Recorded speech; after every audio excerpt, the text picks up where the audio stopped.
dalawang babasahin ko.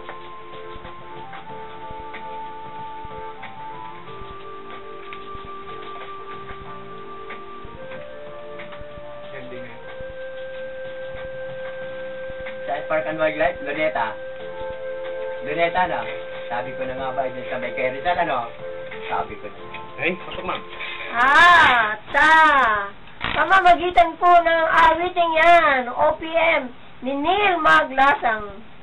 Isang magandang hapon po sa inyo, mga mahal naming mga tagapakinig mula Luzon, Visayas at Mindanao at yung mga nasa ibayong dagat. Sumasayang papawid na naman po ang Boses ng Pinoy, OFW Hour at iba pa. Isang oras sa pag-uulat at talakayan tuwing Sabado, 1:00 hanggang 2:00 ng hapon. Dito po sa istasyon pinakikinggan at inaabangan ng lahat, ang DWAD 1098 kHz. Membro po kami ng KBP, Kapisanan ng mga Broadcasters ng Pilipinas.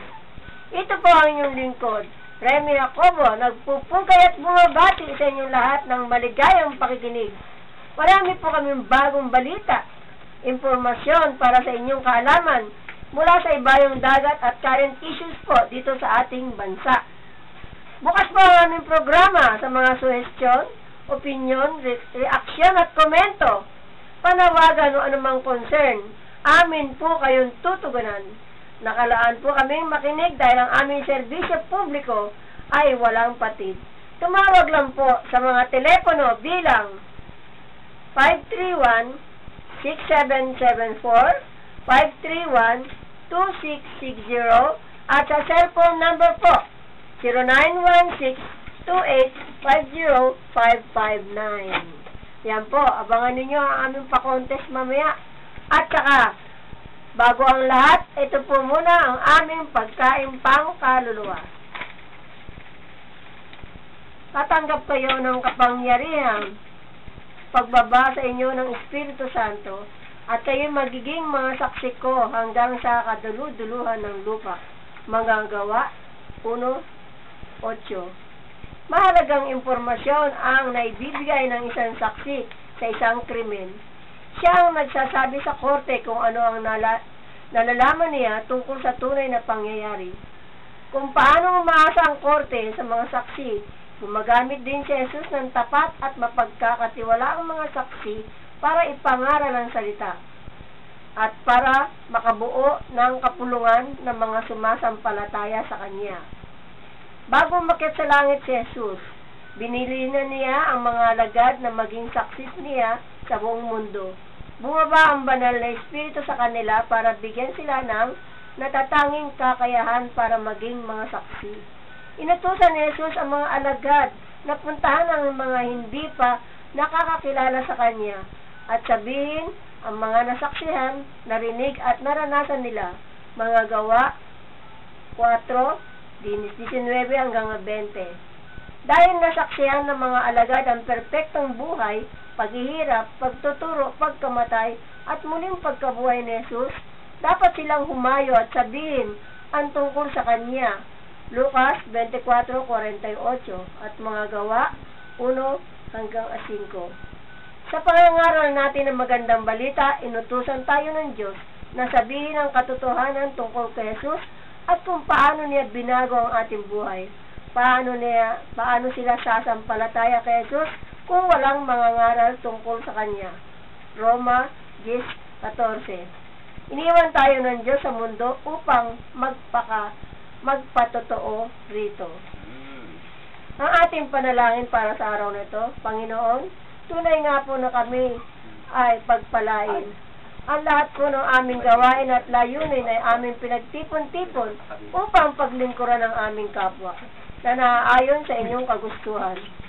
Ingatan niyo po kami at basbasan, lalo na po ang aming programa, Boses ng Pinoy OFW at iba pa. At ang lahat ng bumubuo ng programang ito, ang Kabalikat Mediocom, ang ating mga kasama rito, si Cabert Ipurong, ang station manager po, si Engineer Prestanyo, si Lollipop po, si Neil, at saka si Teddy Joe. Nagpapasalamat, nagpupuri at humihiling sa bukal ng iyong awa. Amen. Amen and amen. Okay, ang saya-saya ah. At ngayon, pakikilala ko sa inyo ating mga kasama dito. Mga Yes, kaibigan. grabe. Unahin natin si Lollipop. Tama, yes, magandang hapon po, umuulang hapon, grabe. Ay, magandang baga po sa inyo lahat, umuulang hapon, grabe, nakakaloka. Kami po ang magsisilbing, ano ba yun, diet, ano ba yun, yung, pang alis ng inyong, lungkot at lumbay. Di ba pa? Diyan lang po kayo, ano man ang kayo, sino man kayo, ano man ang ginagawa niyo sa oras na ito, kahit umuulan. Tutok lang po kayo sa aming programa Masayang Masaya. Yan, susunod po magpapakilala si Kabert Ipurong. Yes, magandang hapon po sa lahat ng nakikinig sa aming programa ngayong hapon. Salamat sa ating Smile. Bati ka na, bati. Gaya ni sabi ni Lollipop na lagi kayo nandyan para sa aming programa. Yes, tayo panghimagas pala. Yan, panghimagas. yan, si Teddy Cho. Magandang umaga po. Ang absent ng isang linggo. Pinagbati po natin ang Oo nga. mga nakikinig sa panahon sa oras na ito, lalo-lalo na ito yung mga masaya, Correct. malungkot, Tama. nagdidiwang ang kanilang karawan sa araw nito. Happy birthday sa mga taong malulungkot Yan. naman. At susunod po, babati si Neil. Neil, yung kanyang OPM, may pakilala mo nga, naman. someone. Ganda-ganda Yan, yung... ay, sinabi rin Ganda- pa. Papa, Ay!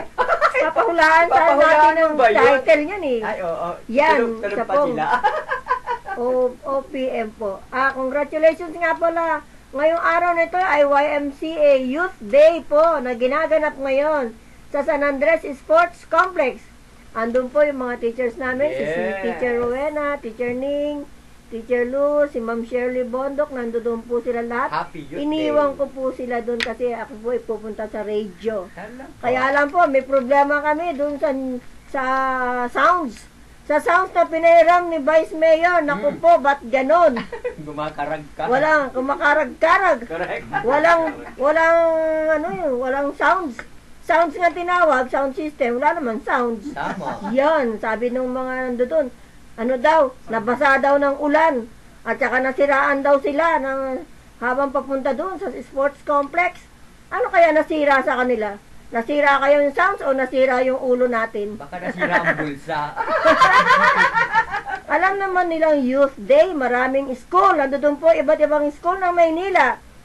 Villamor High School, Nolasco High School, yung kay Ma'am Eva Santos, Dr. J. Nolasco High School, nandoon.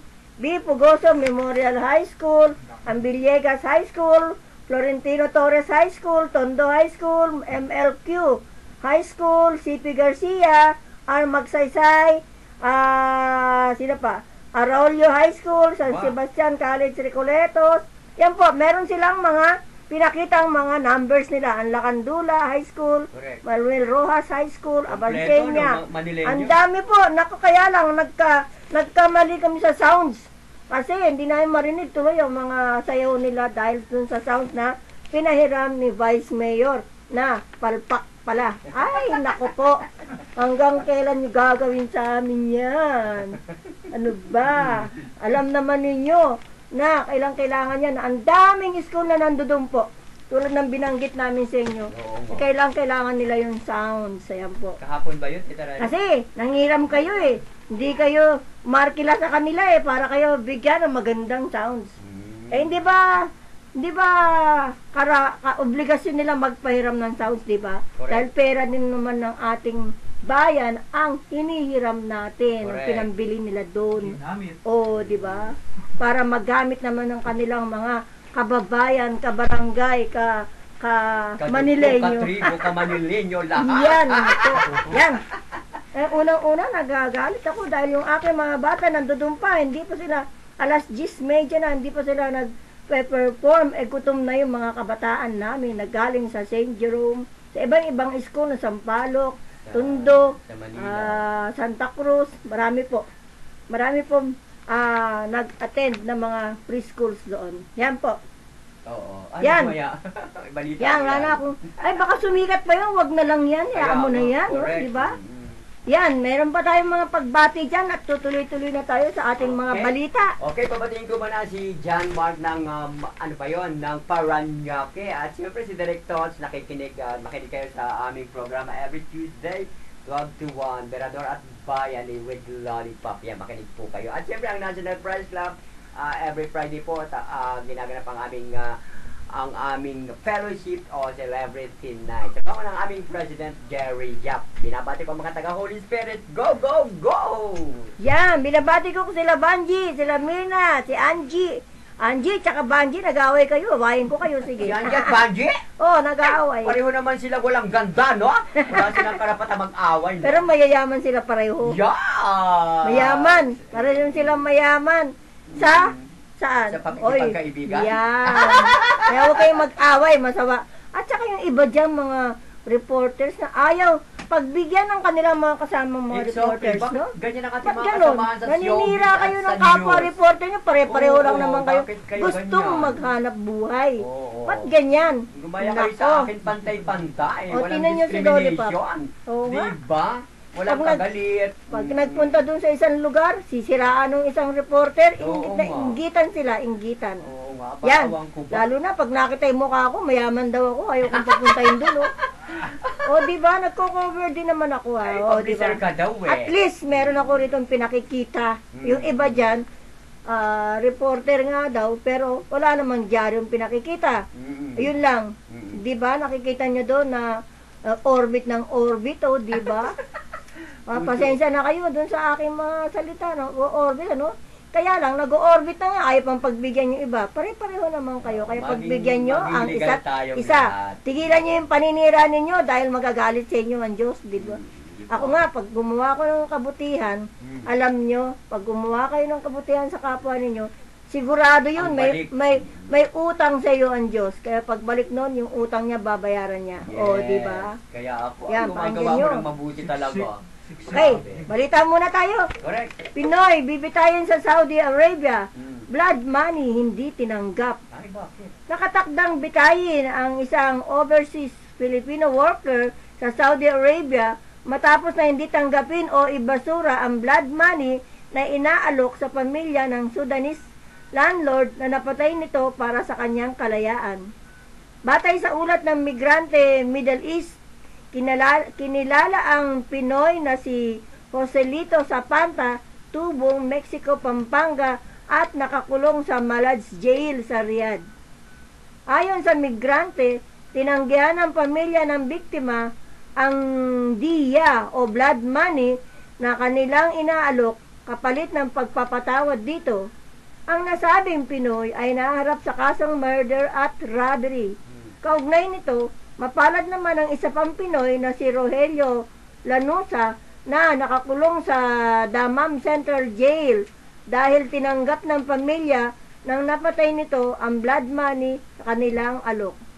Galing po yan sa Talibayan. Ay, buti na lang tinanggap yung isa. Yung isa hindi tinanggap, no? Talagang bibitayin, kawawa naman siya. Diyos ko, kawawa. Walang ano yun eh. Walang pang, ano ba yun? Walang pang suporta. Oo nga. Pero baka pinautang ng PCSO ng pang-blood money. Hoy, pag wala kayong pang-blood money dyan, mangutang kayo sa PCSO. Ang dami pa